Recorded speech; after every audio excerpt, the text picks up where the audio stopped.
7. Allí donde solían estar. En las profundidades de Aborath, Venamis flotaba suspendido en un tanque de Bacta, con sensores sin cables fijados a su estrecho pecho, a su cuello y a su cráneo hundido y sin pelo. Puedes ser el regalo más importante de Tenebrus para mí, dijo Plagueis mientras miraba subir y bajar el cuerpo del Bit en el espeso líquido terapéutico. Su cerebro continúa recuperándose de los efectos de los alcaloides al entrar en coma, remarcó 114D desde la parte más alejada del laboratorio. Su condición física, sin embargo, permanece estable. Plagueis mantuvo su mirada en Venamis. La herida que el sable láser de Venamis había infligido en el cuello de Plagueis se había curado, pero la débil cicatriz era un recordatorio vívido de su mortalidad. Eso es bueno, porque no estoy interesado en su mente.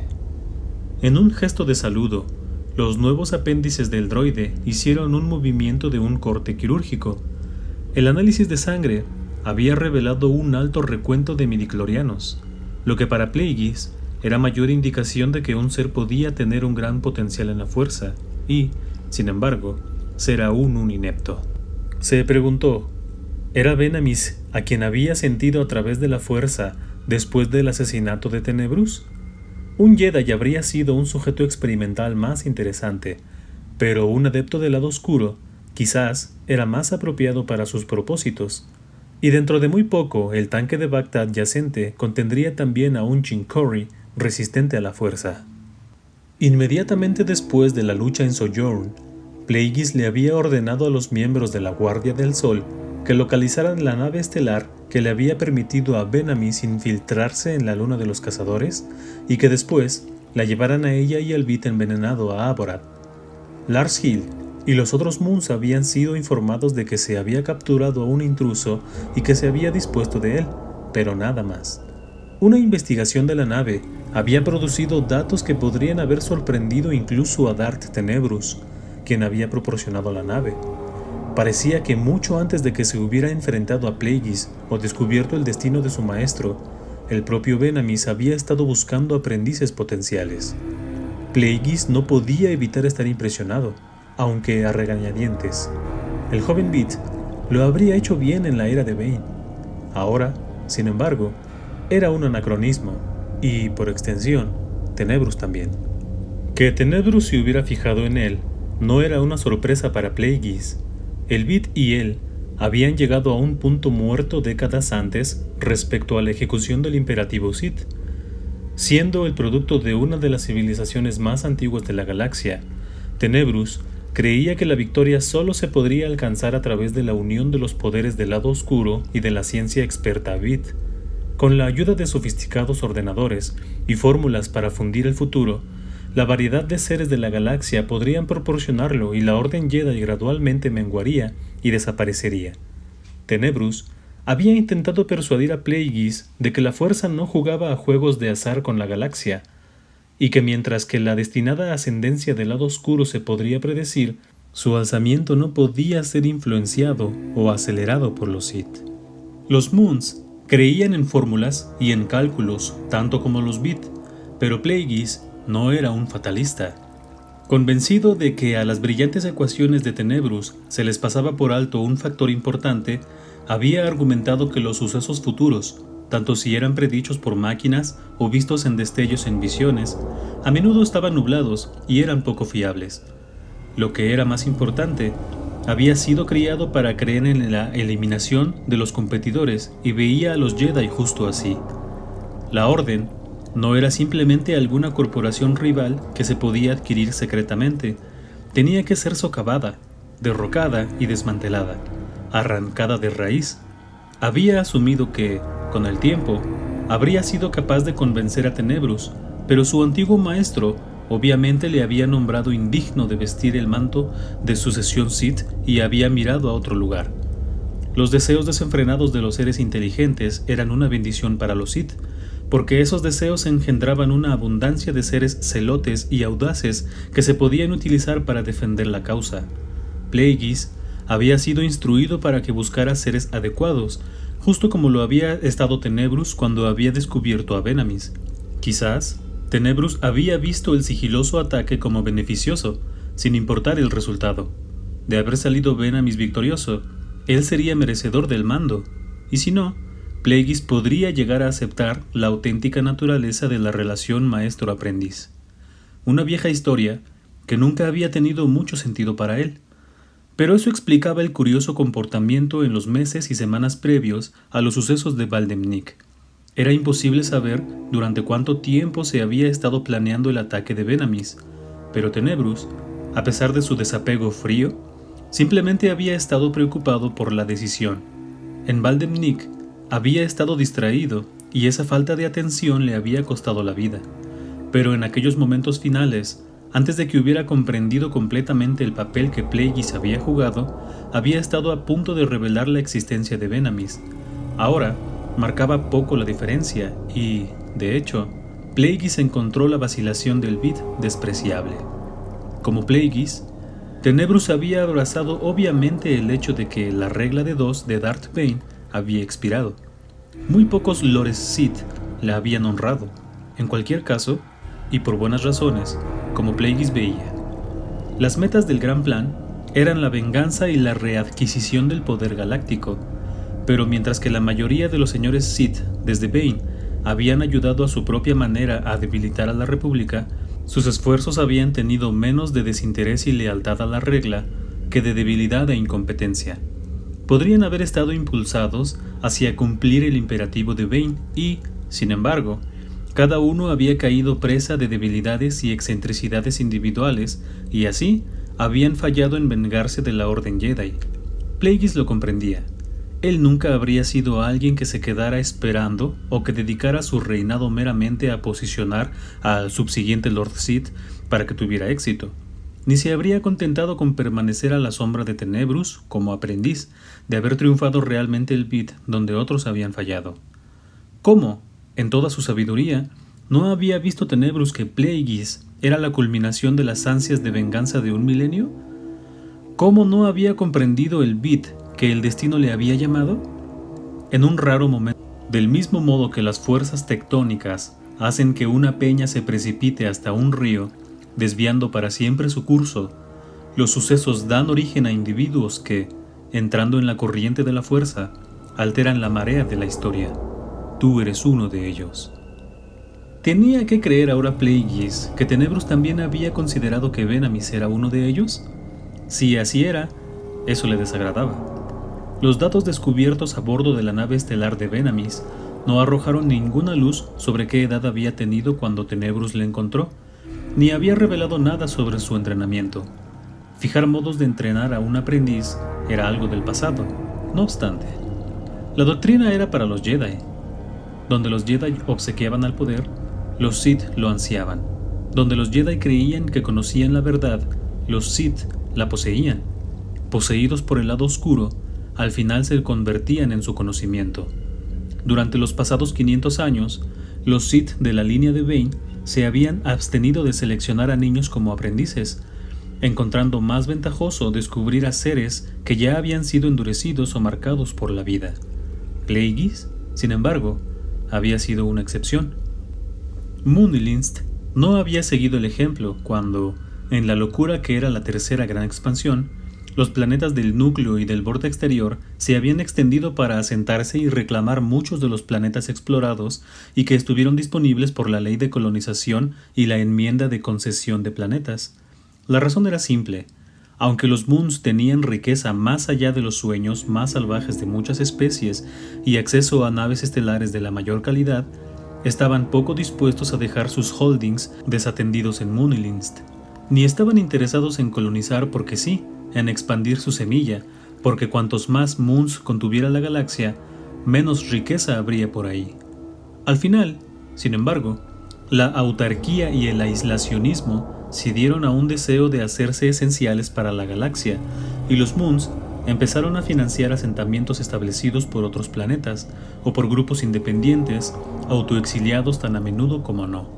Y así, las colonias en la parte más distante del corredor Baxant se volvieron dependientes de Munilynst para que se les diera apoyo, pidiendo préstamos contra la promesa de descubrir venas ricas en minerales y metales preciosos.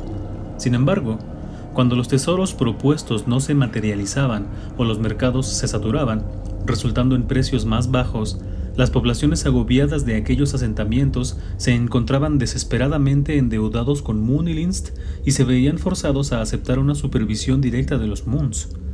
Así, resultó que el padre del clan Plagueis, Kaar Damask, llegó a ser administrador del rico planeta Migeto, localizado en el propio vecindario estelar de Moonilist y un terreno fértil para cristales de Adegan nuevos, artesanos y de nivel bajo. Migeto, Gema como era conocido en la antigua lengua Moon, también era uno de los planetas menos hospitalarios que los Moons habían adquirido. Cautivo de la nieve y el hielo, el planeta ostentaba pocas formas de vida indígenas y estaba asaltado constantemente por tormentas que atormentaban su superficie en espiras de cristal del tamaño de montañas.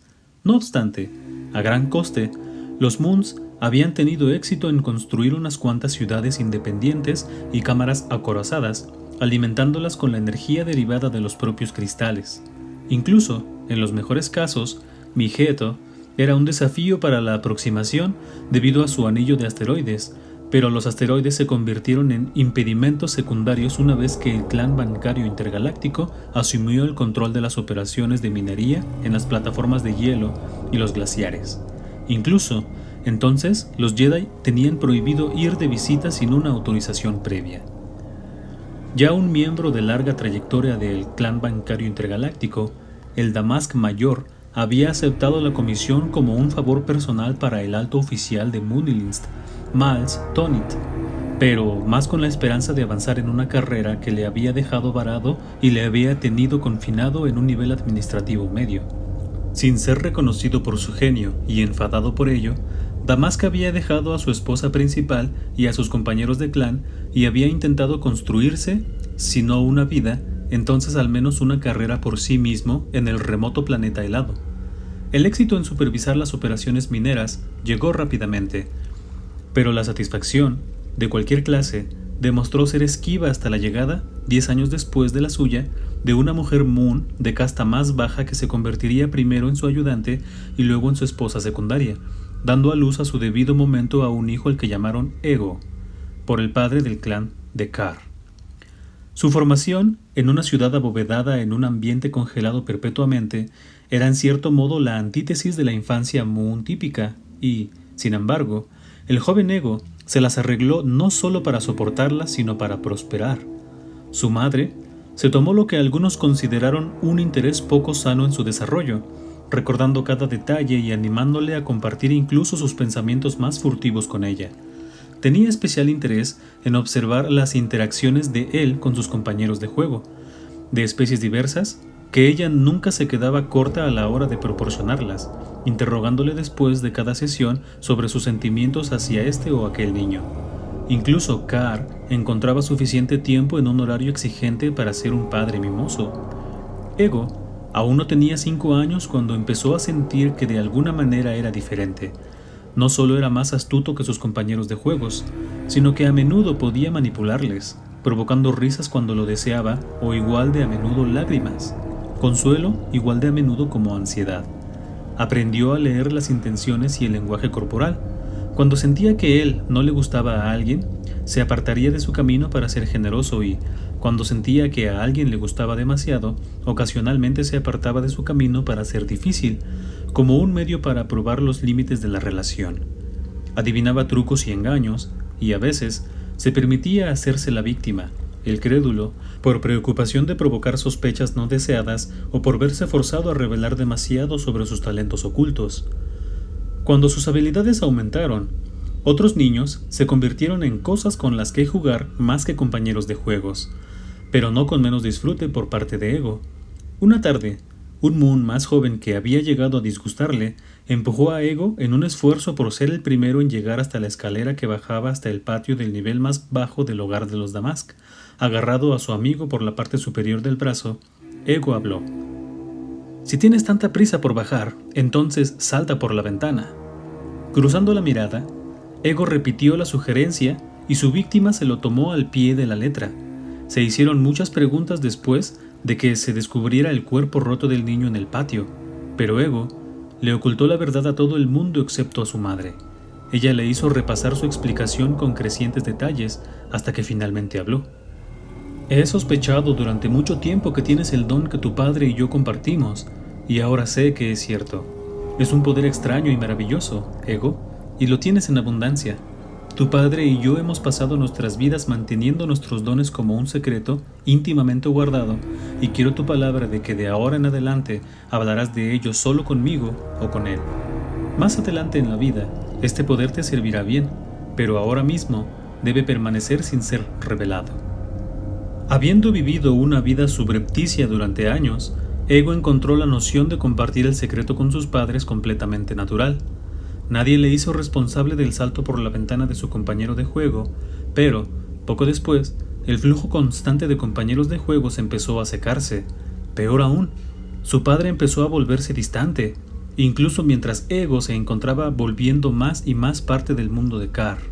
Consideró que su padre podría haber estado mintiendo sobre tener poder o había llegado a pensar en Ego como alguna especie de monstruo, y sin embargo, observó que su padre empleaba sus poderes sobrenaturales de persuasión y manipulación en sus tratos de negocios. Como Moonilist, Migeto recibía muchos visitantes importantes y, a veces, le parecía a Ego que, en lugar de ser capaz de explorar la galaxia estaba viniendo a él.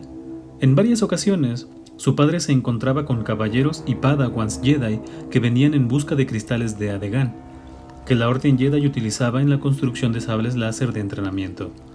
Ego había perfeccionado así a mucho su habilidad de enmascarar sus poderes ante otros, incluso sin revelar su auténtica naturaleza a los Jedi. Era capaz de sentir en ellos una especie de poder afín, aunque claramente con intenciones contrarias al suyo propio. Desde el principio, él supo que nunca podría ser uno de ellos y empezó a aborrecer sus visitas, por razones que no podía comprender. Incluso, más intrigante, llegó a sentir un poder más cercano al suyo propio en un visitante Bit llamado Rughs Nom. Nom no era un Jedi, sino un ingeniero de naves estelares, que llegaba en una nave luminosa de su propio diseño. Antes de que pasara mucho tiempo, sin embargo, Ego empezó a sospechar que su madre era la razón de las visitas frecuentes de Nom, y la sospecha de que había algo entre ellos incitó sentimientos de furia y celos en el joven Ego y una especie de abatimiento en conflicto en su padre. Ego había tomado su decisión de recurrir a su poder para tratar la situación intolerable cuando, durante una de las visitas de Nom, fue llamado a la oficina de su padre, donde Carr, su madre y el Bit le estaban esperando. «Eres nuestra sangre, Ego», había dicho Carr sin mirar a su esposa. «Pero ya no podemos criarte durante más tiempo como nuestra progenie». Ego había mirado de su padre a su madre con creciente angustia, temiendo las mismas palabras que Carr añadió un momento después. «En realidad», dijo con un asentimiento en dirección a Nom, «y de modos que eventualmente llegarás a entender, le pertenecerás a él». Una década después, Ego descubriría que mientras que Carr había hecho, de hecho, todo lo que podía para guardarse sus habilidades de la fuerza para sí mismo, había llegado a llamar la atención de Nom cuando los dos habían tenido la oportunidad de encontrarse en el centro espacial del Puerto Alto. Pasarían años antes de que Nom encontrara a la madre de Ego, a quien había reclutado no como aprendiz, porque ella no era lo bastante fuerte en la fuerza, sino como una discípula cuya tarea había sido enamorar a Carr y llevar el fruto de esa seducción. Un niño que Nom y la ciencia Bit predijeron que nacería fuerte en la fuerza. Los padres de Ego salvaguardaron el secreto hasta que su poder había empezado a revelarse. Y entonces se había hecho un trato. Ego, a cambio de la realización del sueño de la vida de Carr Damask de ser aceptado en el escalón más alto del clan bancario intergaláctico. 5 años después de la revelación en la oficina, Carr fue llamado de vuelta a Moonilist para convertirse en director de la rama del tesoro del clan bancario intergaláctico. La madre de Ego se desvaneció, para no volver a ser vista de nuevo ni por su marido ni por su hijo, y el aprendizaje de Ego del Lord Sith Darth Tenebrous comenzó. Además de ser ampliamente respetado como un sabio ingeniero y diseñador de naves espaciales, Rughs Nom dirigía una organización en las sombras que a lo largo de las décadas había reunido datos de inteligencia sobre los datos de casi cada criminal, contrabandista, pirata y terrorista potencial que había dejado una marca en la galaxia. Con el joven Ego camuflado como el contable de Nom, los dos Sith secretos habían viajado mucho, a menudo conspirando con los seres más notables de la galaxia y facilitando la anarquía cada vez que era posible. Nosotros los Sith somos una oposición invisible, le había dicho Tenebrus a su joven aprendiz, una amenaza fantasma. Donde los Sith llevaron una vez armadura, ahora llevamos capas. Pero la fuerza trabaja a través de todos nosotros mucho más poderosamente en nuestra invisibilidad. Durante el presente, cuando más encubiertos permanezcamos, más influencia podemos tener. Nuestra venganza será alcanzada no a través de la subyugación, sino por el contagio. Como explicó Tenebrus, los Jedi habían emergido fuertes de la guerra de un milenio antes, y mientras que Darth Bane y los señores Sith subsecuentes habían hecho todo lo posible por desestabilizar la renacida república, trabajaron en desventaja. Así que al final, se decidió que los Sith debían ocultarse en plena vista, amasando riquezas y conocimiento y asegurando contactos y alianzas con grupos que un día formarían la base de una oposición por toda la galaxia a la República y a la reverenciada Orden que le servía. Sin lugar a dudas, aquellos primeros siglos habían sido desafiantes, viendo a los Jedi volver a su posición eminente. Pero los Sith habían tenido el lujo de estudiar a la Orden desde lejos sin que los Jedi fueran jamás conscientes de que tenían adversarios. El desgarro que el maestro Twi'lek de Tenebrus había abierto en la tela de la fuerza había sido sentido por los Jedi, y la Orden ya estaba empezando a mostrar signos de circunspección y languidez. También, la República había sido socavada de manera similar, al animar a la corrupción en el Senado y la anarquía en los sistemas del borde exterior, los que se habían convertido en verdaderos para el núcleo. Con los desgraciados de la galaxia siendo convertidos para la causa, los poderosos necesitaban ahora estar unidos, con Darth Plagueis como su líder, manipulando las acciones de unos cuantos importantes para controlar el comportamiento de incontables trillones.